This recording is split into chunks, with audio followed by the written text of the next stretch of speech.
17 வயது சிறுமிக்கு பாலியல் தொல்லை கொடுத்ததாக கர்நாடக முன்னாள் முதலமைச்சர் எடியூரப்பா மீது போக்சோ சட்டத்தின் கீழ் வழக்கு பதிவு செய்யப்பட்டிருக்கிறது.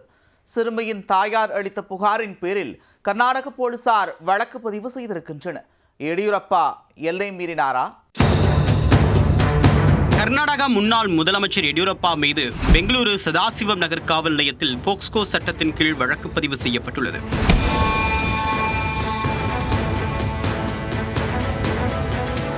பெங்களூரை சேர்ந்த 17 வயது சிறுமியின் தாயார் அளித்த புகாரின் அடிப்படையில் இந்த வழக்கு பதிவு செய்யப்பட்டுள்ளது.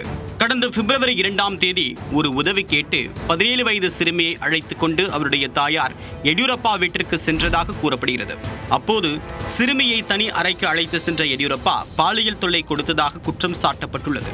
அறைக்குள் நடந்த சம்பவங்களை வெளியில் கூற வேண்டாம் என்றும் தேவையான உதவிகளை செய்வதாகவும் எடியூரப்பா கூறியதாக சிறுமி தெரிவித்துள்ளார். இதையும் மீறி வெளியே கூறினால் பல்வேறு பிரச்சனைகளை சந்திக்க வேண்டி இருக்கும் என்று எடியூரப்பா மிரட்டியதாகவும் பாதிக்கப்பட்ட சிறுமி புகார் மனுவில் தெரிவித்துள்ளார்.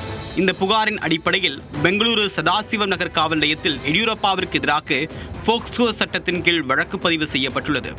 அதேபோல பாலியல் தொந்தரவு குறித்த வழக்கும் பதிவு செய்யப்பட்டுள்ளது. எடியூரப்பா மீதான இந்த புகார் கர்நாடக அரசியலில் பரபரப்பை ஏற்படுத்தியுள்ளது. கர்நாடகாவில் பாஜகவின் மூத்த தலைவர்களில் ஒருவராக இருக்கக்கூடிய எடியூரப்பா 4 முறை கர்நாடகா முதலமைச்சராக பதவி வகித்துள்ளார். பாஜக தலைமையின் அழுத்தம் காரணமாக 2021ஆம் ஆண்டு முதலமைச்சர் பதவியிலிருந்து எடியூரப்பா விலகினார். தற்போது எடியூரப்பாவின் மகன் விஜயேந்திரா கர்நாடக மாநில பாஜக தலைவராக பதவி வகித்து வருகிறார். கர்நாடகாவில் தற்போது காங்கிரஸ் கட்சியின் ஆட்சி நடைபெறக்கூடிய நிலையில் அரசியல் காரணமாக வழக்கு பதிவு செய்யப்பட்டிருப்பதாகவும் கூறப்படுகிறது. மேலும் விரைவில் எடியூரப்பா கைது செய்யப்பட உள்ளதாக தகவல்கள் வெளியாகியுள்ளன. விரைவில் நாடாளுமன்ற தேர்தல் நடைபெறக்கூடிய நிலையில் எடியூரப்பா தான் கர்நாடகாவில் பாஜக முகமாக உள்ளார்.